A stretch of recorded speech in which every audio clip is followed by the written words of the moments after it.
Hello, Alpha Quadrant. Independent Captain Nick Locarno here. He looks like Tom Paris. I know nothing about your fair planet, other than it seems to have a rather interesting, if somewhat limited, gene pool. They have, like, the same face. They're identical. Welcome, friends, new and old. We're back this week talking about Star Trek Lower Decks, the 4th season, the 10th episode, the season finale. This one's entitled Old Friends, New Planets. Quick after the fact edit here. I apparently left Enterprise up the entire time. I'm not re-recording, so let's just go ahead and try to fix this real quick.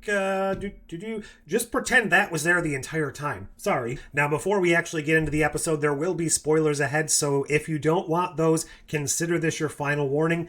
Now let's crack on with the show. The season finale of the 4th season, and not just the season finale, the end of any new Star Trek that we're going to get this year unless some surprise comes out. This episode picks off the resolution, the conclusion of that cliffhanger that we had last episode. We learned that Nick Locarno was the one behind the mystery ship and all of that stuff. And we do get a nice flashback to the Academy prior to the events of the first duty where Locarno, Wesley, and Cito, and probably the first time we actually got to see Joshua Albert talking and alive on screen. The Starburst maneuver's banned for a reason. So I really liked that because it was a nice parallel. We got to see the quartet of these characters, the ones that sort of kind of maybe eventually went on to influence the Lower Decks episode and thus this show in and of itself. So it was good to see these 4 characters alive and interacting and being their own Lower Decks characters because they are basically the dark mirror, or at least Locarno is the dark mirror to what our Lower Deckers became. Wesley Crusher, being voiced by Will Wheaton here again, did a little bit better than he did back in Picard Season 2. I wasn't a nobody, and I don't know about this whole Starburst thing. Josh, are you sure? However, he did feel a little bit too overexcited and over-emotional. Not going to fault it too much. It's just a cameo voice role, basically. But there's something about the old Wesley Crusher that always had this little bit of, I don't know, tiredness behind him. He never actually sounded all that excited, even when he was excited on the show. Other people are allowed to talk every once in a while, Nick. It's nice to hear Cito back as well, because she is, in essence, the blueprint for the Lower Decks characters we have today. The only question now is, where is Jean Hajar? So to have all of that at the beginning, a nice touch. And I'm very, very happy they didn't go the route that I was thinking they might take and have Cito come back to life, or have Cito here being held in a Cardassian prison camp and getting free. While I think it is potentially still plausible that she didn't actually die and she was being held,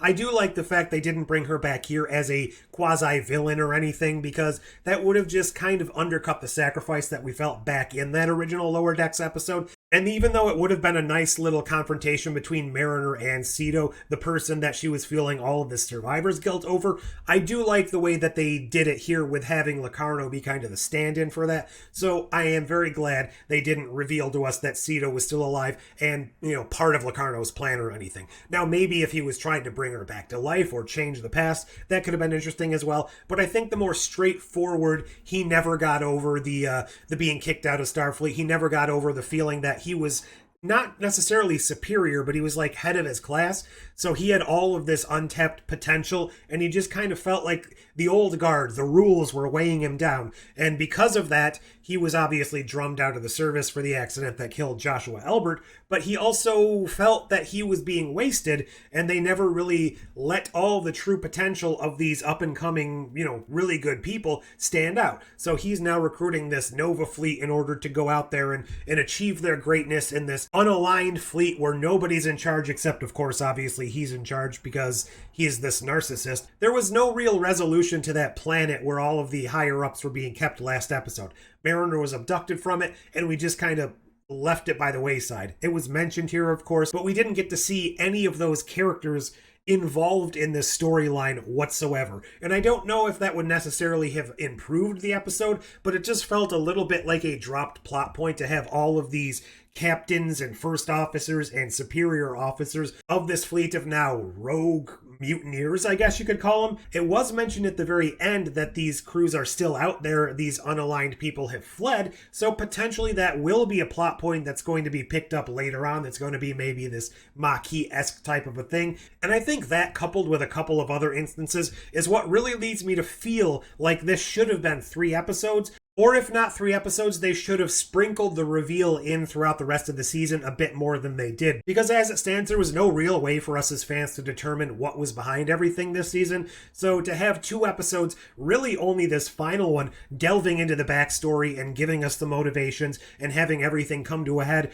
well, I thought everything was done well and it was paced well in this episode. So it just felt like a little bit more time spent with each of these elements would have made for a bit more of an impactful ending, I guess you could say. One thing I would like to find out, and I can't imagine anybody went into this show not knowing all the TNG stuff, maybe they haven't watched it in a while, but anybody who wasn't familiar with either First Duty or Lower Decks, Ensign Cito, Locarno, any of that stuff before watching this, did this episode, or did these 2 episodes in general, have any impact for you? Did you really get what was going on without already having all of that backstory, or did you need to go look it up? Did you already have to know it to really have any sort of motivation or impact in this episode? Or did the episode do a good enough job to get you through that, get you over that hump without having to know that backstory? That's one thing I would like to know, because obviously I can't speak to that. Now, here are a couple of things that I wanted to address on the ship, the mystery ship, while Mariner and Locarno were talking. There were a couple of screens in the background showing images. The first one I thought for a moment was the Death Star. In last episode, we saw so many Star Wars references that I'm like, okay, it makes sense. But upon closer inspection, I think it was supposed to be the Dyson Sphere. Then on the other screen, on the other side of the corridor, we saw what appeared to be, at least in my opinion, little cells from the Corbinite maneuver, the Facerius ship. And I don't know why they would show these 2 things on his vessel. Is it saying that he used these as inspiration to build his ship? Was he considering using these as some sort of new home for his fleet? I'm not entirely sure why those were shown. Were they just Easter eggs, or were they supposed to give us a deeper meaning? Especially considering last episode, we saw the Baylock puppet, and that was from the Corbinite maneuver as well. So is there some deeper meaning that I'm not connecting here, or is it just fun Easter eggs that they threw in there? Well, I did find the Tendi side quest of going to Orion and trying to get a battleship from her sister and then having to do this barter by combat thing. It was fun, but it did kind of break the pace a little bit, and it kind of cut the tension slightly. And this is partially why I think it could have benefited from a little bit more expanded time. But the whole resolution where they get the battleship, it obviously didn't work, so they had to turn it into basically this giant explosive battering ram. Now!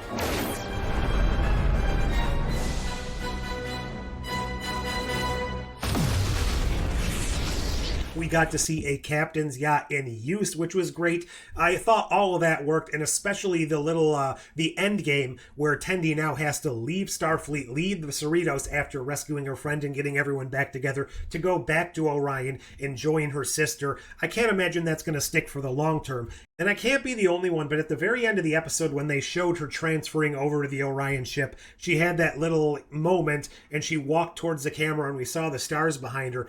Am I the only one that felt like they were about to drop some sort of reveal for a new mini-series of, Tendi's Pirate Adventures, a 6-episode mini-series or something? I also feel like the rest of the Lower Deckers recruited to the Nova fleet didn't have all that much to do. The Romulans had a bit to do, the Bynars had a bit to do, and the Ferengi had a bit to do, but most of the rest of them were just there. And like I said, this may be an element we pick up in future seasons, but it felt like they were such a key component of the mystery of this season that after that reveal came, they were just kind of there and they didn't have all that much interaction with the actual story.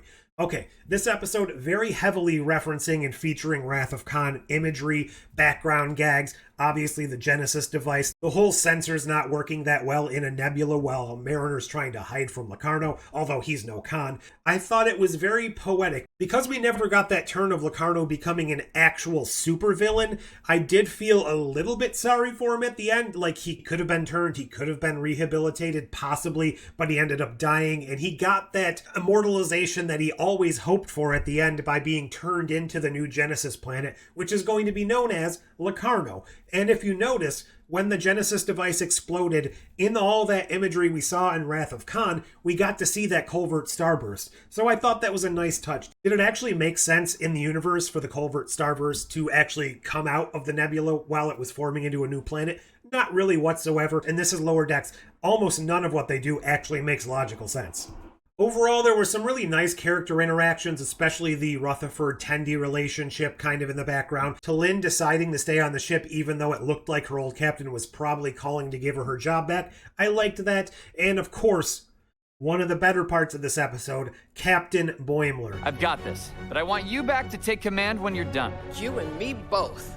Really good captain voice. Thank you. They had a lot of callbacks to running jokes and gags throughout the entire season. They had the Mark Twain thing, they had Levick come back, so a lot of the little things throughout the season do tie back together here. We got a great scene from Billups. The Cerritos is not measly, she is the gem of the California. Andy, shut up. Overall, I think it was a pretty good conclusion to the season. It wasn't quite as good as the episode which preceded it, and I think the only thing that could have improved this is had we spent a little bit more time getting to know Locarno and getting to know the Nova fleet before we wrapped things up.